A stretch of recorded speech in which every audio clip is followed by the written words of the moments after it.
In 2007, two roommates in San Francisco were unable to pay their rent. The duo decided to convert their loft into a sleeping area with 3 mattresses. Along with the mattresses and the promise of a good night's sleep came the promise of breakfast. The pair were aware that a large design conference was coming to San Francisco, which was making hotels difficult to come by first guests. Welcome to Boss Cube. Today in this video, we'll delve into the story of Airbnb. They established a simple website, airbedandbreakfast.com, and purchased 3 air mattresses.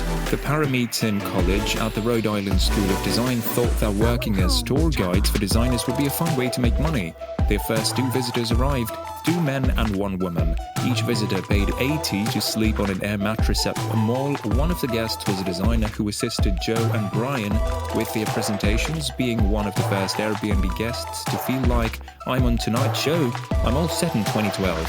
They quickly realized it had the potential to be a big idea. They teamed up with an old roommate to turn it into a business. They worked in a roommate matching service for 4 months before realizing that roommates.com already existed.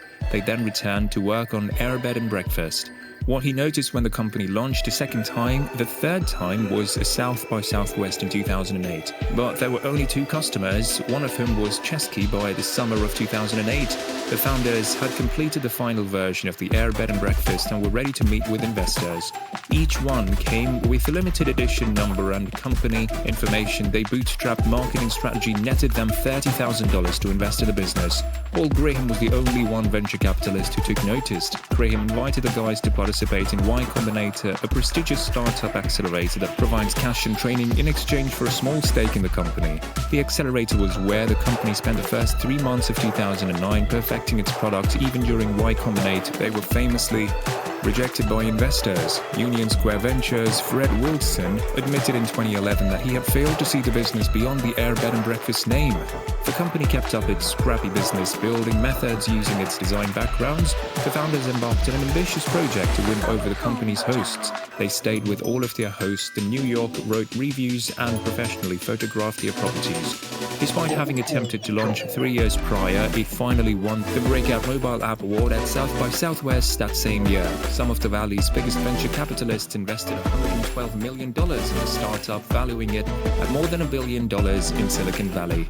This qualifies Airbnb as a unicorn. Soon after the rapidly expanding startup hit a snag, one host's place was completely demolished. Other hosts began to complain about guests throwing ragers or leaving their place in a disgusting condition. The next morning, he began implementing the coverage policy, eventually increasing it to a $1 million host guarantee by the summer of 2012. The company was also dealing with an increasing number of people who were being fined or evicted for renting out their property.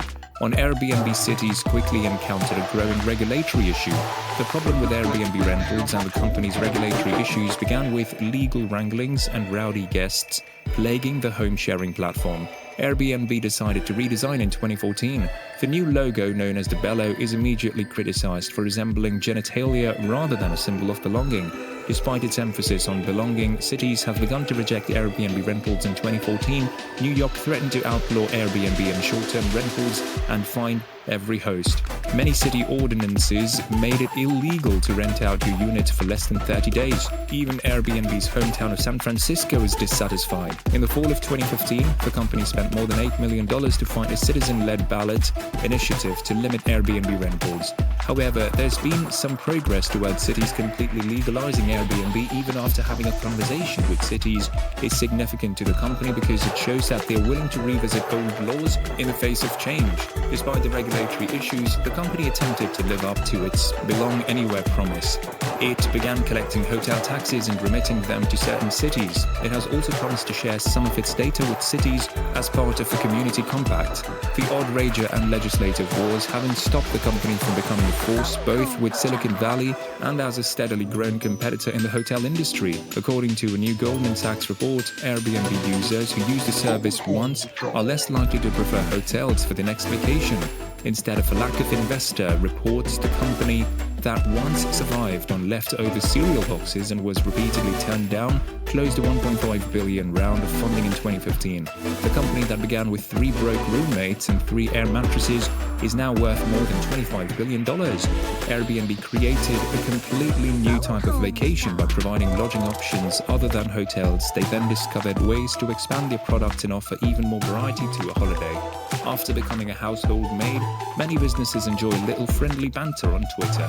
But PR gaps are a great way to get your name out there. Things can, however, go wrong when a guy confined in a bookstore became trending. What could have been a PR disaster for a bookstore became a fantastic opportunity for Waterstones and Airbnb. Airbnb was not concerned about appearing stupid or receiving a negative public reaction. They saw an opportunity and took advantage of it. The lesson is, don't be afraid to follow trends because you might end up leading them. Airbnb understands the importance of high-quality photographs and thus offers all of its guests a free professional photo. To maintain a consistent image and style on social media, they even spend more money on production than on promotion because they understand the great content always draws more attention. Travel enthusiasts choose Airbnb because the beautiful photographs on Airbnb website inspire them. Airbnb is a community as well as a peer-to-peer service. They grew their user base by instilling trust in them. They encourage frequent dialogue, detailed profiles, and in-depth reviews. The engagement is fantastic, and with that being said, it's time to end our video. If you found this video informative, don't forget to give it a thumbs up and leave a comment sharing your thoughts and insights. And if you haven't already, we invite you to subscribe to our channel for more engaging content like this. Thanks for watching, and we'll see you in the next video.